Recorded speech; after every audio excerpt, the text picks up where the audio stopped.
It didn't even hurt when she put it in there. Pause. It is 9 a.m. I'm here for my labs. I'm a little nervous. Don't know why. It's like when you have a big final coming up and you didn't study and you're gonna fail.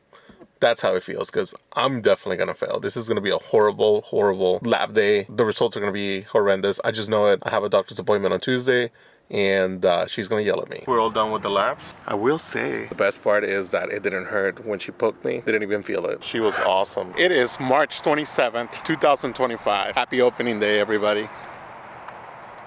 I'm just excited that baseball season's back. I have season tickets, so I spend a lot of time at the games. It's more of a blast when the Padres win, of course. And if they don't, you know, we're still gonna be there and rooting for them. I had my doctor's appointment on Tuesday, just as I expected. It didn't go well. My doctor ended up yelling at me. Well, no, she doesn't yell at me ever. Candace is a homie. She's actually a very awesome doctor. She's always looking out for my best interest. Not only does she show me that she cares about my health, she cares about my well-being overall. She has talked to me about finances, love, Disney. It makes me realize my doctor is just another part of my support system. An amazing support system of friends, family, and obviously healthcare provider. I'm glad I picked her as my PCP. I needed a new doctor because mine retired. I had a list that I can choose from and I chose her. She's been awesome for the past like 8-9 years. So what is type 2 diabetes? Type 2 diabetes is a condition where the body struggles to use insulin properly. Insulin is a hormone that helps sugar from food enter the body's cells to be used for energy. When this process doesn't work, then the sugar builds up in your blood. This happens when you become insulin resistant or your body doesn't produce enough insulin to keep the sugars in check. It derives from genetics, being overweight, such as myself, and lifestyle habits. But anybody can get it. If your sugars are always high and they stay like that for long periods of time, it can lead to heart disease, nerve damage, vision issues, and way more. I got my test results before I saw my doctor, so I knew the conversation was not gonna be the funnest. All right, here we go. As you can see, normal range is between 4.6 and 6.9 for the A1C. Well, I'm at 11.3, which is definitely not good. My average sugar levels are 276, which is horrible. Not good at all. Let's look at the trend. Back in October 23, I was doing better.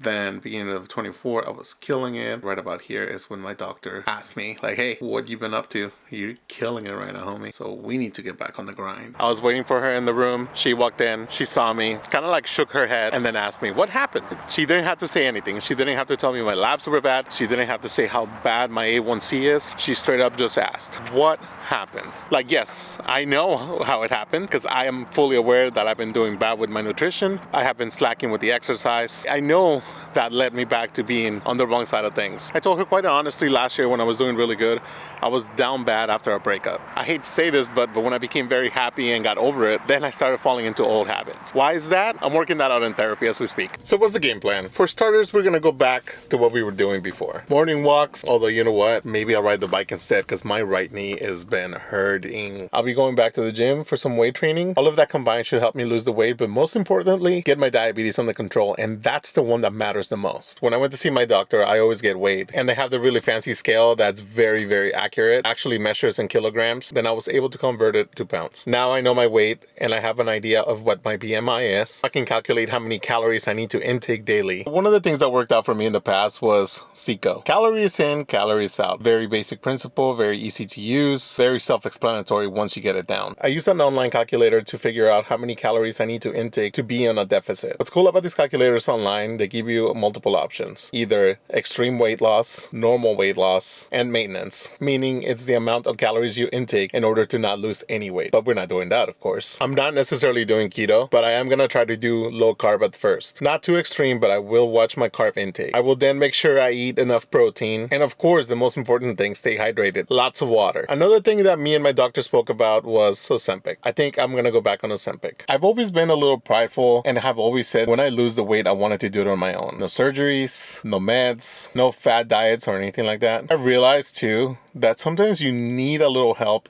and you need a little push in the right direction. I've taken Ozempic before, but I stopped taking it because I didn't care for it. I didn't have extreme side effects, which is a good thing. The only thing I really got was heartburn at night. I have to be mindful of my calories and where they come from. I will probably focus on protein a little bit more because I will be eating less. And I want to make sure all the calories I'm intaking are quality. Here's an idea of what I'm gonna do. It's important that I do this correctly.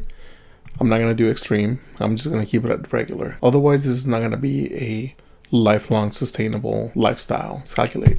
From what I've seen, from what I've read, your goal weight should be your grams per day as far as protein goes. 200 grams is probably what I'll end up doing. Let's see, low carb. I think this is a little more doable here, and this is probably where I want to be. And the reason being is because of my diabetes at the beginning. I should probably try to do more low carb than anything, and that's because sugar spikes and things like that. I know this works for me. This may not necessarily work for everyone, but this is the stuff that works for me. Carbs, 333, that still seems very steep. I'm not doing keto, but I'm probably gonna try to keep it 100, maybe less if possible. Everything else seems to be now the 3,100 calories a day. I don't know if I can do it, especially if I'm going back on keto. I think I said keto, but I meant Ozempic. This is why it's important that I keep the protein up. I'm probably gonna be between 2 and 2,500 calories if I'm being honest. All I know is that I'm ready for the journey to begin, and I'm glad that you guys are coming along for the ride. Can't wait to show you the results, can't wait to show you the progress, and most importantly, I can't wait to get healthy and stay healthy because it's a lifelong commitment. See you on the next video.